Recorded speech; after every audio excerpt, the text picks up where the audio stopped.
Salam alaikum, j'espère que vous allez bien aujourd'hui avec la continuation du cours pneumothorax. D'accord? Aujourd'hui, on va parler sur le tableau clinique du pneumothorax. La première des choses, avant d'expliquer le cours, d'expliquer qu'est-ce qu'il écrit dans le cours, je vais expliquer les signes généraux, les signes qu'on va les voir de façon générale chez les patients avec pneumothorax, d'accord? Le premier signe qu'on va voir, c'est on a parlé hier, on a dit que la dernière fois, pardon, on a dit que il y a une augmentation de la pression, c'est-à-dire par exemple ça c'est la trachée et ça c'est le poumon gauche, puis le poumon droit. On voit que le poumon gauche est collabé. Pourquoi? Parce qu'il y a une augmentation de la pression intrapleurale du poumon gauche, d'accord? Et ça, c'est le pneumothorax. Donc, il y a le collabement du poumon gauche, parce qu'il y a une augmentation de la pression ici. Et le poumon est constitué de quoi? Constitué des alvéoles. Donc, on va avoir des collabements des alvéoles. Donc, il y a une diminution. Une diminution de quoi? Il y a l'oxygène qu'il peut entrer, mais d'une quantité qui est diminuée. Pourquoi? Parce qu'il y a le collabement des alvéoles, donc l'oxygène va entrer d'une quantité qui est diminuée. Et donc, la même chose, l'oxygène qui va passer au sang va être diminué et donc ne peut pas satisfaire les besoins des tissus de l'organisme en oxygène. Ça va causer ce qu'on appelle l'hypoxémie. D'accord? Ça, c'est le premier signe. Et cette hypoxémie, c'est-à-dire la diminution de l'oxygène dans le sang, elle est différente, c'est-à-dire elle peut être symptomatique chez certains patients, elle peut être symptomatique, surtout si c'est un pneumothorax de taille importante, mais elle peut être asymptomatique si c'est un pneumothorax qui est petit, d'accord? Aussi, après ça, on a parlé sur un signe qui est le CO2 qui va être stocké ici, d'accord? En cas d'un pneumothorax, il y a c'est le pneumothorax, c'est le phénomène de Clapet, ce qu'on a parlé la dernière fois. Le CO2 ne peut pas sortir. Il y a plusieurs causes. Pourquoi?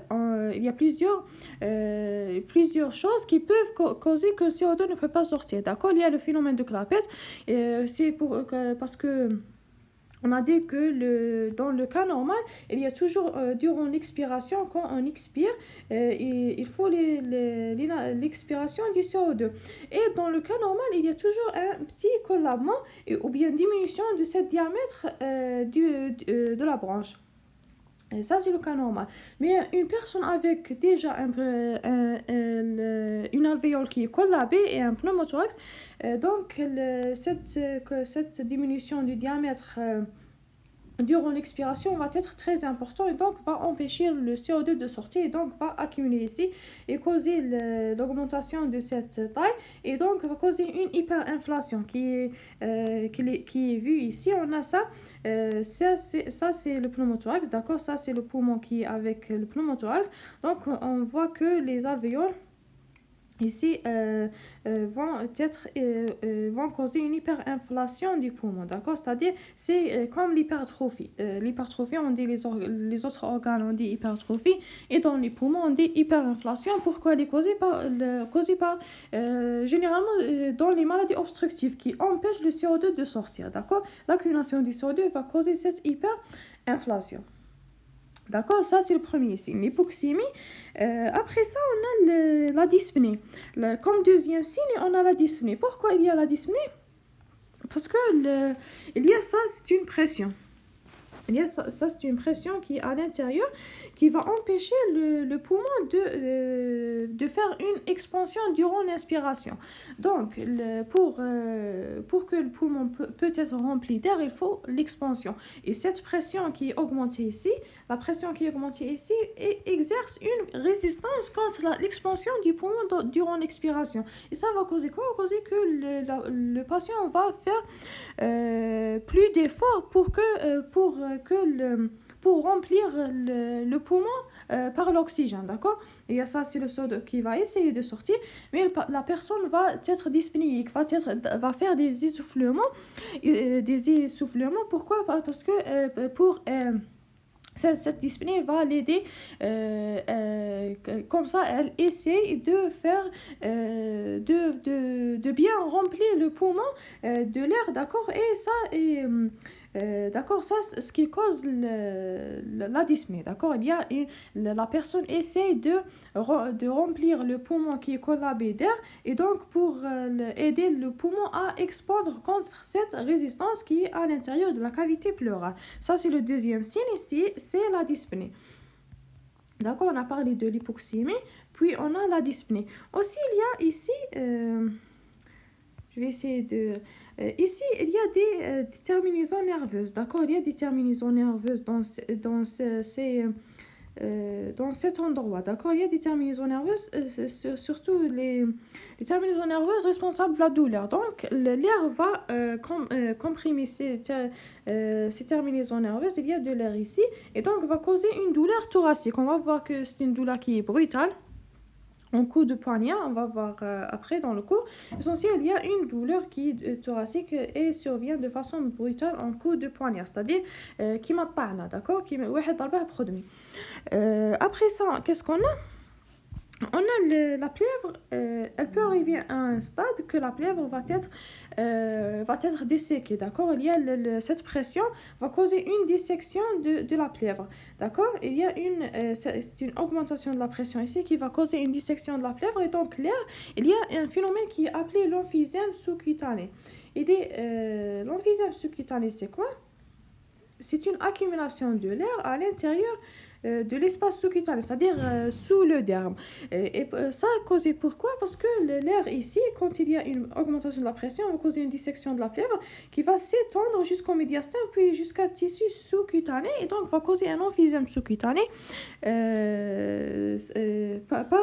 c'est-à-dire la pression, l'air, la dissémination de l'air vers le tissu sous-cutané est ce qui cause cet emphysème, d'accord. Aussi, ça, ce sont les signes à l'examen. Aussi, quand on fait l'inspection, qu'est-ce qu'on va voir? On a dit qu'il y a une hypoxémie. La personne va avoir une hypoxémie. Cette hypoxémie, qu'est-ce qu'il va faire? Elle va stimuler le système nerveux central. Elle va stimuler le système nerveux central. Pourquoi? Pour augmenter la fréquence respiratoire et la fréquence cardiaque. Donc, à l'inspection, qu'est-ce qu'on peut voir? Une tachypnée, d'accord? Parce que à cause de cette hypoxémie, une tachypnée ou bien une tachycardie, d'accord? On peut avoir la personne, ou bien l'auscultation, on peut voir cette tachycardie. Ça, c'est la première des choses. Si on fait une auscultation pulmonaire, on va faire l'examen, par exemple, l'examen physique. La première des choses, après l'inspection, on peut voir une tachypnée. Après ça, on peut faire une percussion. Ici, c'est l'inspection. Puis, on peut faire une percussion. À la percussion, qu'est-ce qu'on va voir? On va voir un tympanisme, d'accord, à cause de l'air. Un tympanisme dans le côté qui est atteint, d'accord? Pas dans les deux côtés, juste le côté qui est atteint.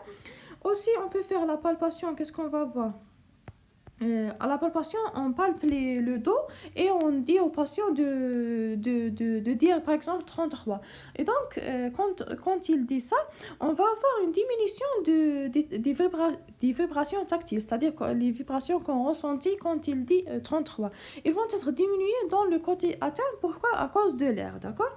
Et enfin, on a l'auscultation. L'auscultation, on va bien sûr voir une diminution des vibrations vocales ou bien des bruits respiratoires juste dans le côté atteint à cause de l'air, d'accord. L'air va empêcher les vibrations vocales de se transmettre, d'accord, soit diminution, soit abolition totale. Ça, ce sont les signes généraux, d'accord. Ce sont les signes qu'on peut voir en cas de pneumothorax. Et aussi, je vais parler sur le pneumothorax de tension, d'accord. Avant d'expliquer le cours, on va parler un peu sur le pneumothorax de tension. Ou bien c'est appelé aussi le pneumothorax à soupape. C'est quoi le pneumothorax de tension? C'est-à-dire c'est une forme grave, c'est une complication, d'accord? C'est une complication qui peut développer à partir du pneumothorax. Et ça, c'est quoi? S'il y a par exemple, je vais voir une image. S'il y a par exemple cette pneumothorax, qu'est-ce qu'il va causer? Je vais pas... l'essentiel. On a le pneumothorax en général. S'il y a une complication de cette pneumothorax, on a dit que le pneumothorax en général va causer un collamement un collamement ici, un collamement du poumon qui est dans le côté atteint, d'accord. Ça, c'est en général, ça, c'est pneumothorax normal. Mais s'il y a un pneumothorax de tension, cette pression va s'exercer aussi dans le côté contralatéral, d'accord. Aussi, on va pas voir juste le collamement du côté qui est atteint, on va voir aussi le collamment du côté contralatéral, d'accord. Aussi, par le temps, on va voir un collamement du poumon contralatéral et donc aussi le collamement des alvéoles et aussi l'hypoxémie, etc. Le CO2 qui va s'accumuler, l'hyperinflation du poumon contralatéral, etc. Ça, c'est la première manifestation du pneumothorax de tension. Parmi les manifestations du pneumothorax de tension, on peut voir aussi s'il y a une compression. Je vais essayer de chercher une image.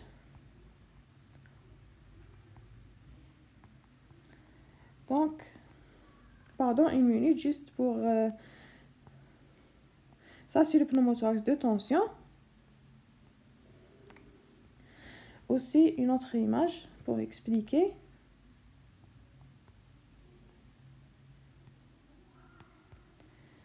D'accord, ça c'est le pneumothorax de tension, c'est-à-dire quoi? Ici on a l'exemple, on a ça, c'est le pneumothorax qui va causer le collamement du poumon, mais en cas d'un pneumothorax de tension, on va voir le collamement aussi du médiastin et donc le collamement du poumon contralatéral, du cœur, etc. D'accord? Ça c'est une forme grave.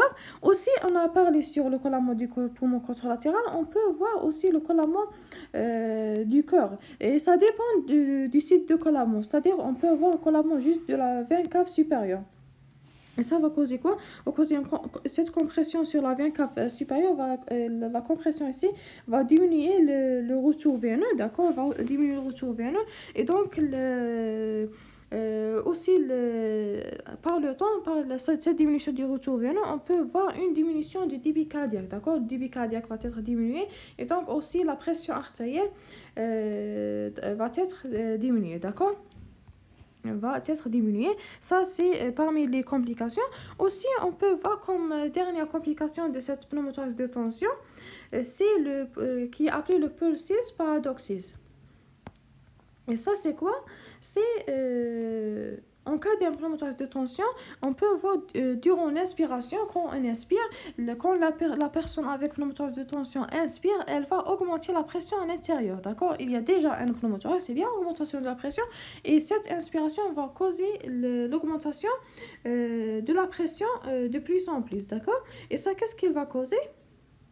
On a par exemple ici, on a quand la personne inspire, d'accord, elle va augmenter la pression. Cette augmentation de la pression, qu'est-ce qu'il va voir? Qu'est-ce qu'il va causer? Il va causer le symptôme interventriculaire du cœur de passer vers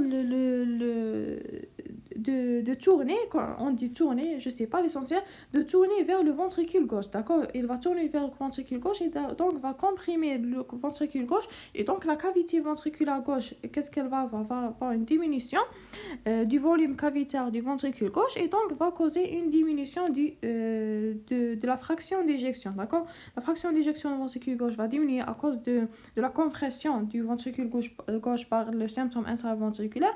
Et pourquoi il y a cette compression? Parce que l'inspiration a augmenté la pression qui est déjà augmentée chez cette personne, d'accord? Et donc ça va causer quoi? Va causer aussi la diminution du débit cardiaque, de la pression artérielle, etc. D'accord? Ça sont parmi les manifestations du pneumothorax de tension. Et donc on revient au cours. On a le tableau clinique. On a la première chose, c'est le pneumothorax simple de Leynek. Le pneumothorax simple de Leynek, c'est le pneumothorax primitif qu'on a parlé dans la dernière fois.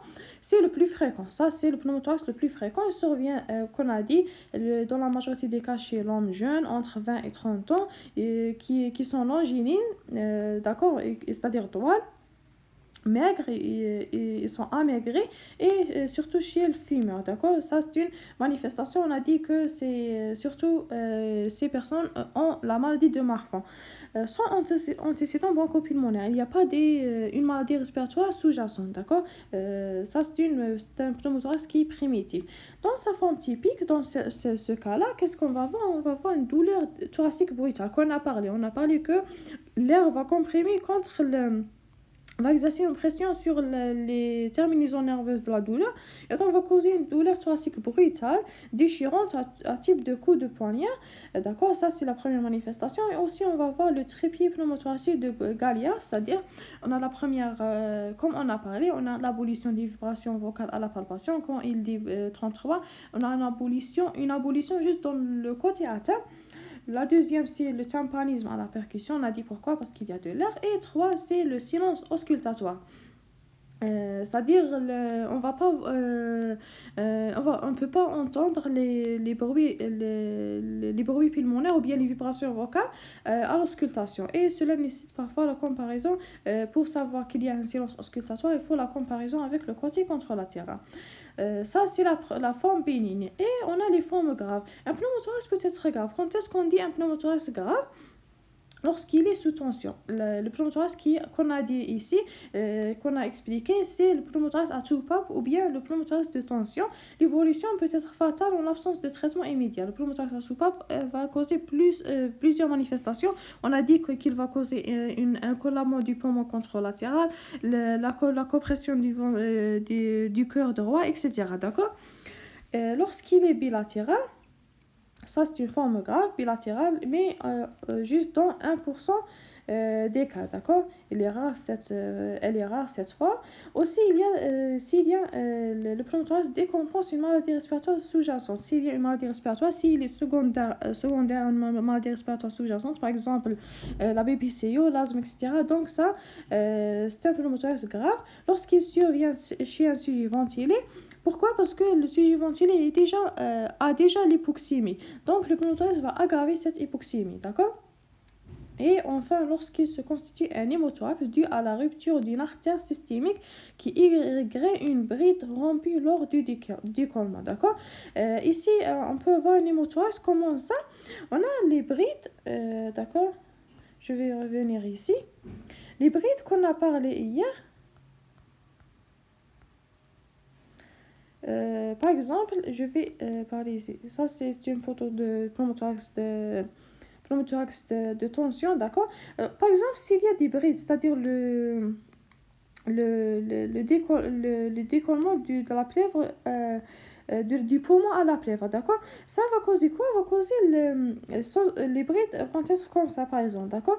Et il y a des artères, ou bien je vais dessiner ici, d'accord? Pardon. Ça, c'est une photo des brides, d'accord? Je vais dessiner ici. Ça, ce qu'on a dessiné. On a ça, les brides sont, par exemple, on a décollement du poumon à la plèvre. Et ça, les brides se constituent, on a dit, par l'augmentation de la pression, d'accord? À l'intérieur de la cavité pleurale, elle peut causer cette décollement. Et donc, ça va causer quoi?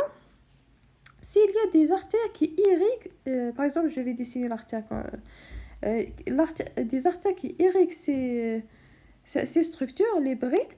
Donc, s'il y a une éruption de l'une ou bien plusieurs artères, qu'est-ce qu'il va avoir?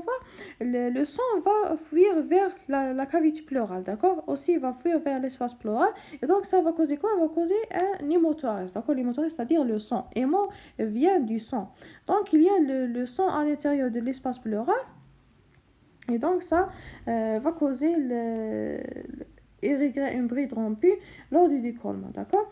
Elle justifie un traitement d'urgence mais sans exceptionnel. Ces cas-là vont être exceptionnels, mais il faut un traitement d'urgence si il existe. On a ça, ce sont les différents types de pneumothorax.